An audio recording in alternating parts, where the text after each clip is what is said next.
Good morning, and thank you very much. I'd like to thank the Kandy Society of Medicine and the College of Pulmonologists as well. It's good to be back in Kandy after a hiatus of a few years, I think. So I think we've had to advance the program a little bit, but that's fine because Dr. Manil has already talked about management of pulmonary tuberculosis. So I think you've been introduced to some of the medical therapies available. So we'll talk about an important challenge in treating tuberculosis, which is drug-induced complications. It is much more common than you may think, and I think all the physicians at during their daily practice tend to encounter complications of anti-TB medications quite often.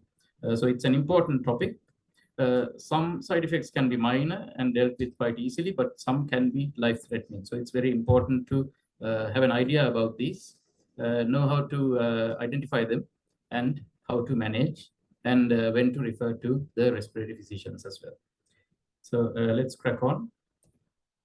So I don't know whether this has already been discussed, but in any case, the aims of treatment of tuberculosis are to cure the patient of tuberculosis and to prevent death from either active TB or its late effects, to prevent relapse, which can be a problem as well, and to decrease transmission, spread of tuberculosis in the community, and also to prevent the emergence of drug-resistant TB, which will be a topic as we go along during the course of this program.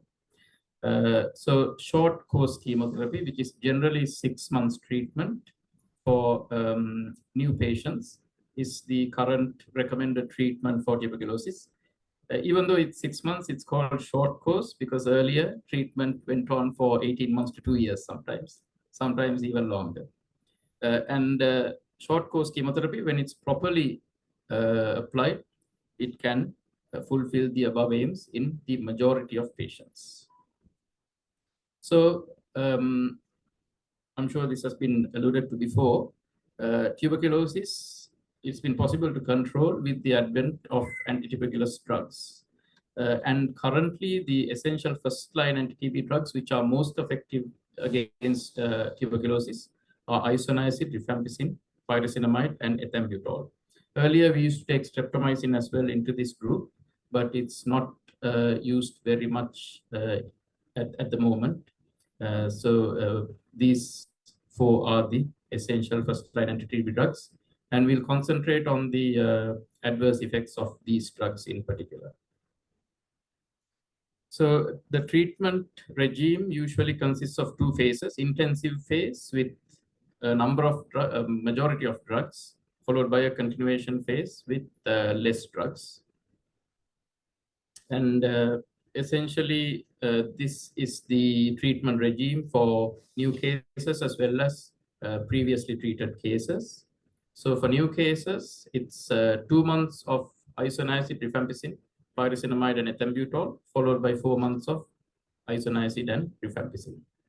For previously treated cases, it's 3 months of HRZE, followed by 5 months of HRE. Streptomycin can be added in certain situations, but it's only used in the minority of cases at the moment. And when we talk about the scientific basis of treatment of tuberculosis, there are certain strategies adopted to maximize the effect and improve the outcome in patients. So one is either domiciliary or ambulatory treatment of patients.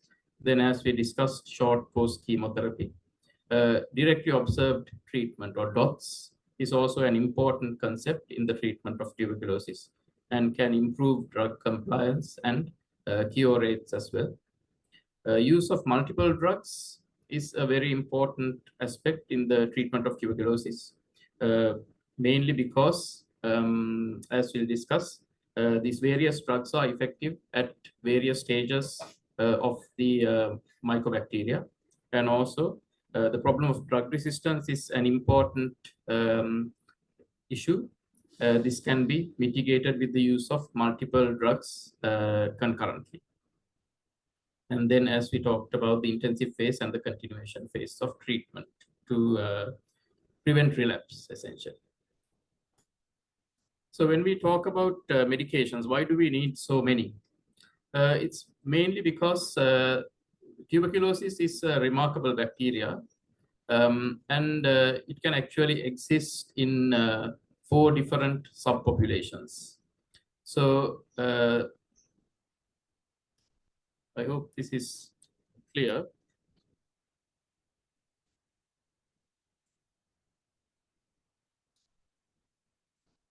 So you have the extracellular rapidly multiplying bacteria, and then extracellular intermittently multiplying bacteria, which are semi-dormant, and then intracellular semi-dormant bacteria inside macrophages, and then completely dormant bacteria as well. So it's because of this that you get the problem of continued disease and relapse as well. So you need different drugs which act at different points in this chart. So isoniazid, rifampicin, streptomycin, and ethambutol act on the extracellular rapidly multiplying bacteria and are important in achieving early control of disease and in cure as well. And then rifampicin acts on the semi-dormant forms. So it's important to treat throughout the course. And then it's essentially pyrazinamide, which acts on the intracellular forms. And unfortunately, none of these drugs act very effectively against the dormant forms, which is why even in patients who are fully treated and thought to be cured, there can be relapse. So this is the reason why we need a number of medications concurrently for treatment of effective treatment of tuberculosis. But the problem that arises with this is that the side effects can be worsened with the combinations.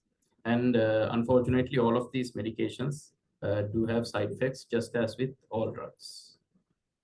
When we talk about the actions of antituberculous drugs, isoniazid is probably one of the 2 most important, and it has bactericidal activity, and it prevents emergence of drug-resistant forms to other companion drugs. Rifampicin, again, bactericidal, and acts on extracellular semi-dormant bacteria and can prevent relapse. Again, rifampicin, unfortunately, if used alone, there can be rapid emergence of drug resistance. So it should never be used in isolation and has to be combined with another, at least one other drug in all situations, either during treatment of active tuberculosis or prophylaxis in latent tuberculosis as well. Pyrazinamide, as we said, acts on the intracellular semi-dormant bacteria, and it reduces relapse rate.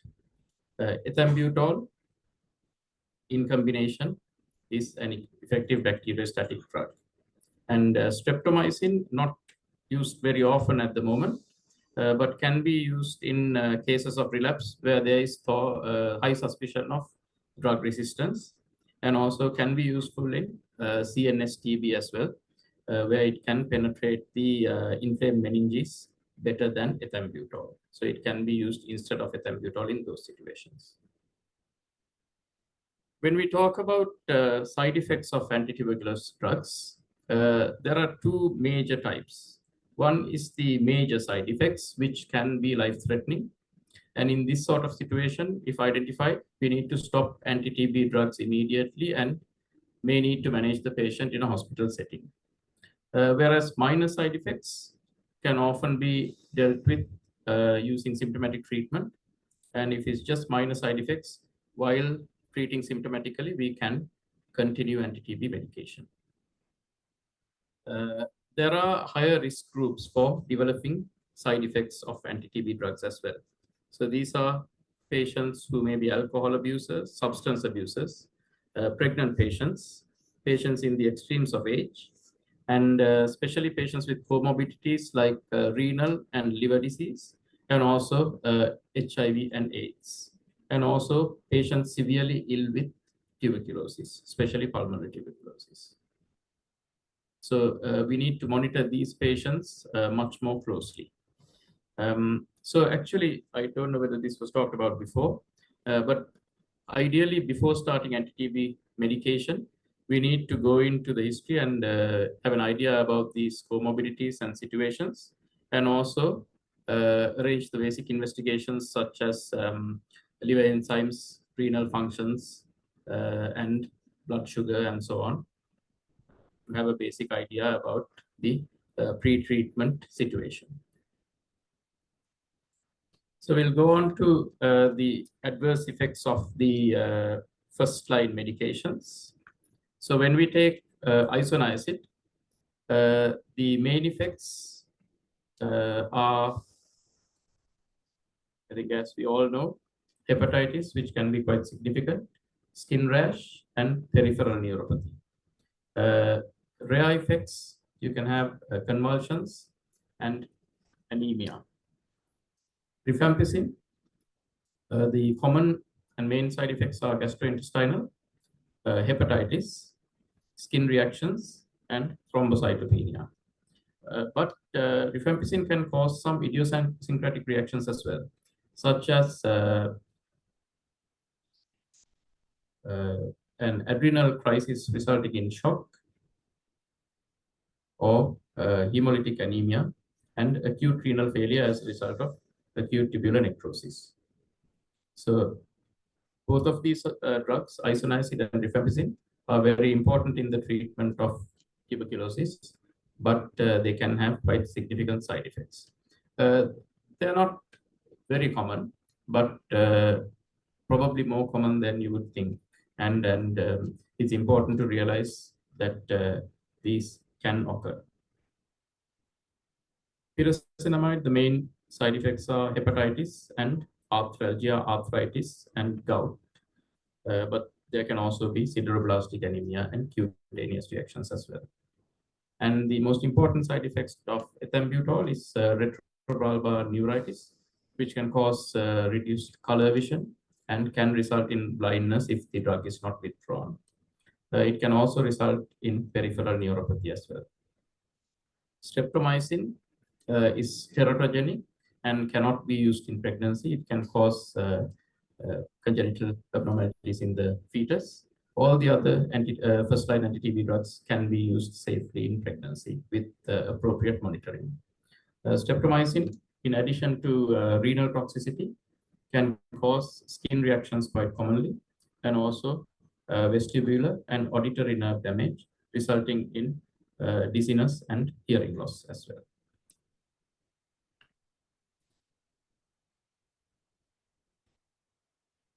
So I don't think we'll talk too much about the adverse effects of the second line or reserve anti-TB drugs, which are used mainly in the treatment of MDR-TB. But let's just focus on fluoroquinolones.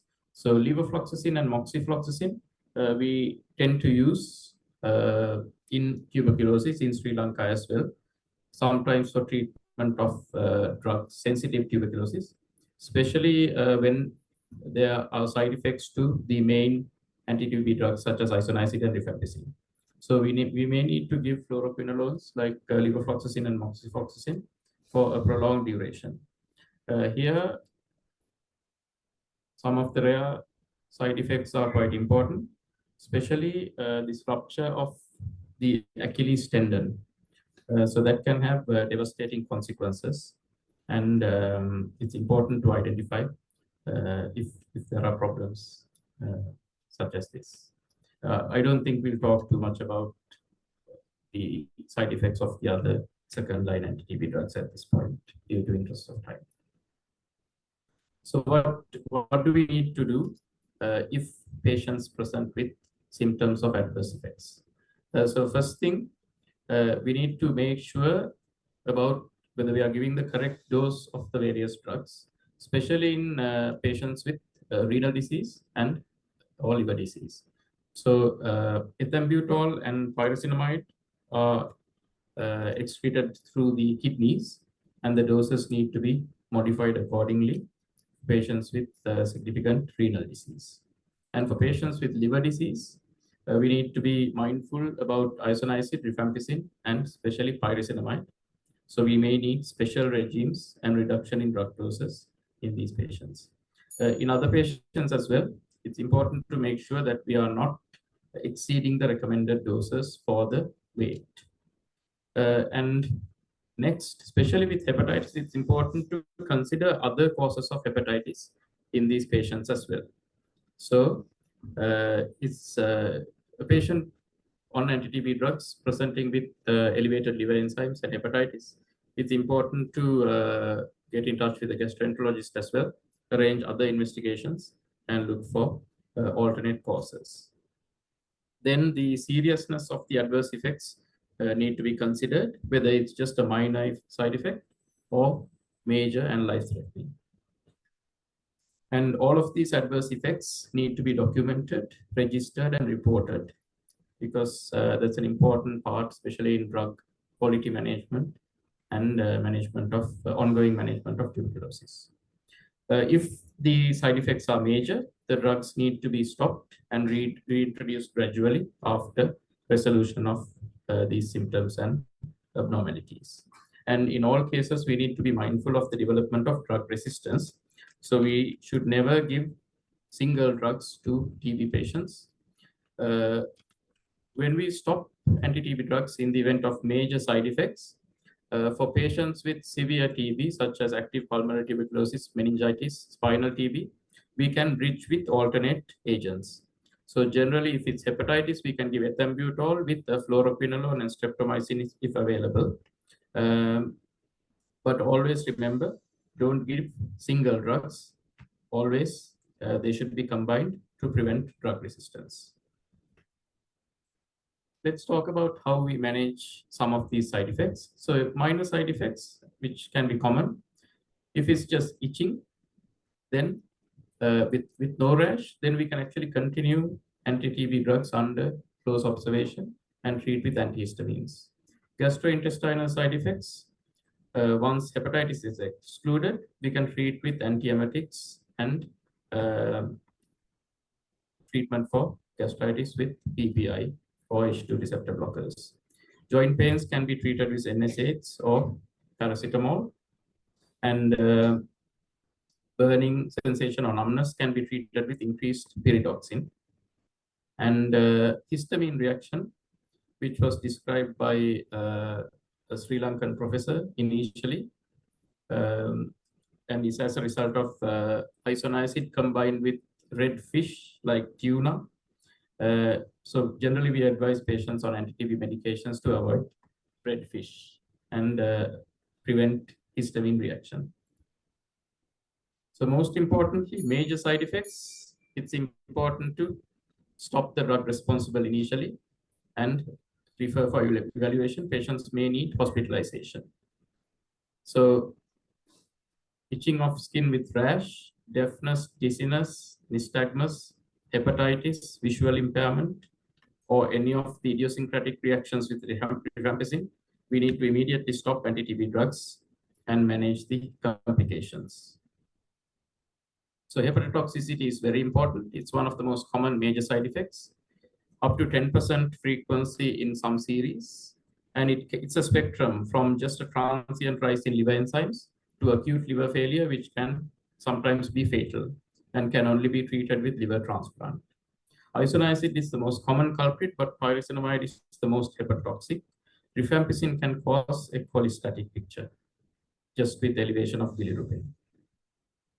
So if it's just mild hepatotoxicity, we can withhold the anti-TB drugs and reintroduce once the levels go back to normal.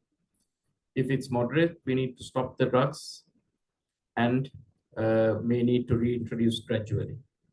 Severe hepatotoxicity patients definitely need admission and management with the assistance of a hepatologist or a gastroenterologist. And the fatality rate can be high, even up to 2.5% in some centers. So if it's significant drug-induced hepatitis, the drugs need to be stopped, patient needs to be admitted, and the patient's clinical condition and the liver enzymes need monitoring. Once it's recovered, we can reintroduce sequentially one drug at a time, starting with low doses in the order of isoniazid, rifampicin, and pyrazinamide. And this can be done in severe tuberculosis under the cover of streptomycin, ethambutol, and a fluoroquinolone cover, which we call bridging therapy. Skin reactions, again, if it's minor, can be treated with antihistamines, but if there is rash, the drugs need to be stopped. And then once resolved, just like with management of hepatitis, we can reintroduce gradually in the order of isoniazid, rifampicin, pyrazinamide, ethambutol, and streptomycin, because that is the order of severity of skin reactions. Again, its current thinking is to introduce the drugs gradually with escalating doses one at a time. And always remember, rifampicin is a potent drug inducer and has interactions with a lot of medications, in particular, oral contraceptive pills, warfarin, and anticonvulsants. So levels of these drugs may need monitoring and increase, especially oral contraceptive pills for patients who are on rifampicin.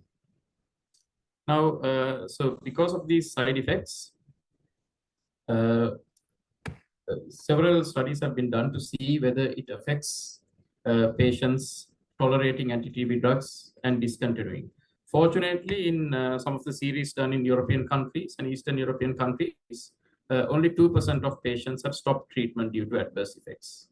But up to 30% required removal of the suspected drugs after desensitization. But this doesn't seem to have affected the outcome in most cases. So finally, the main adverse effects of these anti-TB drugs usually occur during the initial period of treatment. Some can occur later, so we need to be vigilant throughout the course of treatment. If they are not recognized on time and managed properly, can lead to discontinuation of treatment by the patient and can be life-threatening, especially with hepatitis and skin reactions. Sight-threatening and problem with hearing can also occur with certain drugs. So it's important to keep a close watch on these patients and monitor, and this is done in the chest clinic setting. All of these adverse effects are manageable as long as we know what to look out for and we know how to manage, which is why this lecture is being conducted. So please know where to stop the anti-TB drugs and refer to us. Thank you.